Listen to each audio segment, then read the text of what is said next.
Did you know that Chardonnay is the most widely planted white grape cultivar in the entire world? But this didn't happen by accident. In fact, you can plot and trace certain points in history that were incredibly important in helping to shape its final destiny. We can go back to the Middle Ages and take a look at the Cistercian monks, and they loved a little bit of winemaking, but they were also prodigious note takers. And so they noted over the centuries how Chardonnay was incredibly versatile, and you could plant and grow it almost anywhere and it seemed to thrive.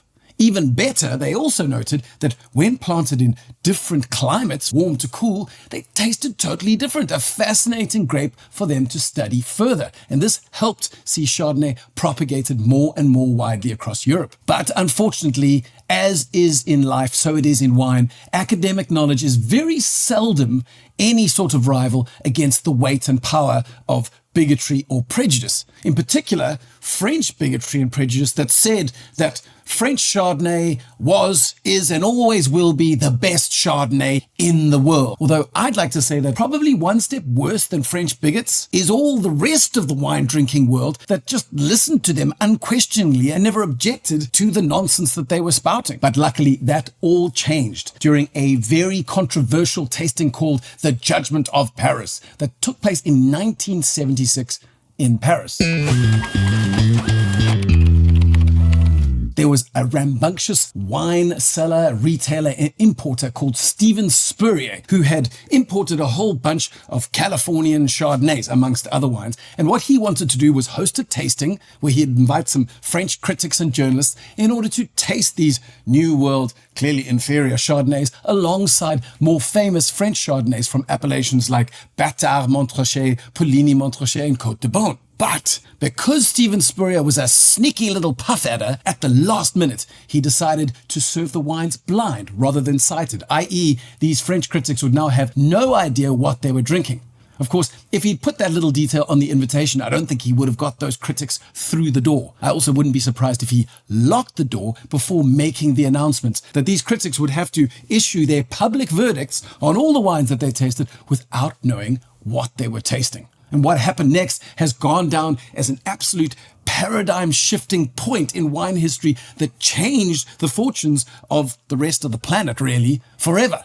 And that was that when all was revealed at the end and the French critics had published their findings on the wines that they'd tasted, the out-and-out winning wine of the day was not French, but was in fact a Californian Chardonnay, namely the Chateau Montelena 1973. As you can imagine, all chaos ensued. What an absolute hullabaloo. Because that little moment in that small wine store in Paris, the Judgement of Paris, was an indelible mark on the history of wine that said, from now and forevermore, French Chardonnay is no longer guaranteed as the world's finest Chardonnay. In fact, a Chardonnay champion could come from any country in the world. It ushered in a new era for Chardonnay and declared emphatically that the grape no longer belongs only to the French, but to the entire planet. In that moment, that bottle of Chateau Montelena 1973 became a symbol, an icon, reminding people that a champion Chardonnay need not come from the old world, but could come from anywhere on the planet, be it Chile or Argentina or Australia or South Africa. It really was an assault on the establishment. It was kind of like when that janitor won America's Got Talent in 2024. Fun fact, Noodles, the lead guitarist for The Offspring, was also a janitor. But the Judgement of Paris was not the end of the line for New World Chardonnay producers. Rather, it was just the beginning. And South Africa in particular has made incredible progress in the quality and quantity of Chardonnay that they have been producing. There is a competition called Chardonnay du Monde that has been established specifically to be able to point out Chardonnay from anywhere in the world and give it the title of Best Chardonnay in the world. Now, admittedly, not everybody enters this competition, often not the French, but in 2015, there were at least 825 Chardonnays that did enter the competition. And the very tippy top, highest scoring winning wine of those 825 was the South African Groot Constantia Chardonnay 2013. And it didn't just stop there, because later in 2019, De Wetshof Bonvalon Chardonnay won a gold medal. In 2022, the De Wetshof Batteleur Chardonnay won a top 10 title, putting it in the top 10 out of 800 or so wines. And in 2024, it was Glenn Carlu's turn from Paul Siemensberg to produce a Chardonnay that ended up again in the world's top 10 Chardonnays. So in the last decade or so, South Africa has had 4 gold medals, 1 absolute trophy winner, and at least 3 top 10 finishes. Incidentally, if you want to stay up to date with these sort of geeky chats and wine statistics, then be sure to subscribe to the Handdrink Solo YouTube channel, where we have almost 400 videos just like this one, and give us a like because it does help more people to find our content. We've been talking about Chardonnay today because today's Handdrink Solo wine of the day is the Highlands Road Chardonnay made by winemaker Vanessa Simkiss. Now, we've made other videos talking about the incredible white wines that Vanessa makes and also about Highlands Road itself. So what I will do is leave links to a video that talks more about the history of that estate, but also its rather exciting future.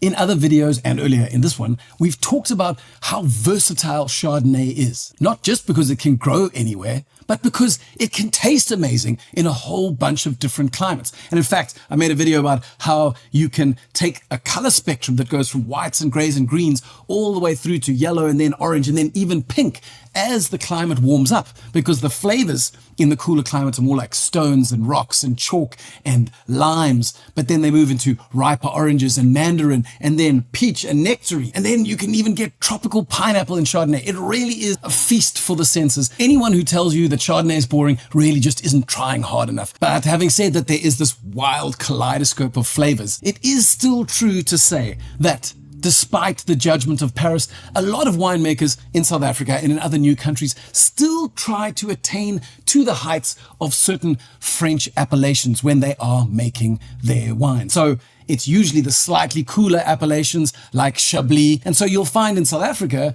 that the Chardonnays that are most critically acclaimed often come from our cooler appellations, not least of all Elgin and Walker Bay. This particular Highlands Road Chardonnay comes from Elgin, and we've talked about how Elgin is a bowl on top of a mountain, and there's lovely clouds that flows over the bowl and keeps the sun out, and it's very cool and absolutely perfect for Chardonnay. You don't have to talk about that now. You can watch those videos elsewhere. I'll leave links at the end. And now, rather than carry on with geographical statistics, let's actually get into the glass and see what it tastes like.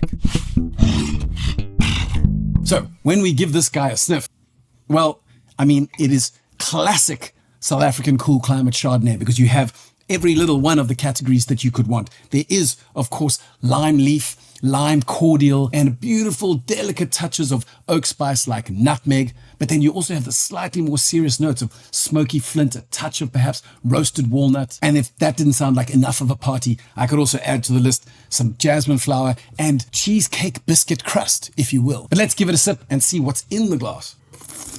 Well, the concentration is delightful. And the yields of these vineyards are generally rather low, sitting at about 7 to 8 tons per hectare. But what you're getting is concentrated lime cordial, which mixes with slightly more generous notes of citrus, and then almost decorating that core of lime and oranges are those oaky notes of nutmeg spice and a little bit of smoky flint. Probably most importantly, that lime and orange almost turns on a dime into some beautifully bittersweet kind of grapefruit pith element, which provides a bit of texture right on the finish. A supremely engaging wine. Now, that's all we have time for today, but I have left links to 2 videos. One of them, as I said, talks about Highlands Road, and the other talks about how you can taste Chardonnay in colors.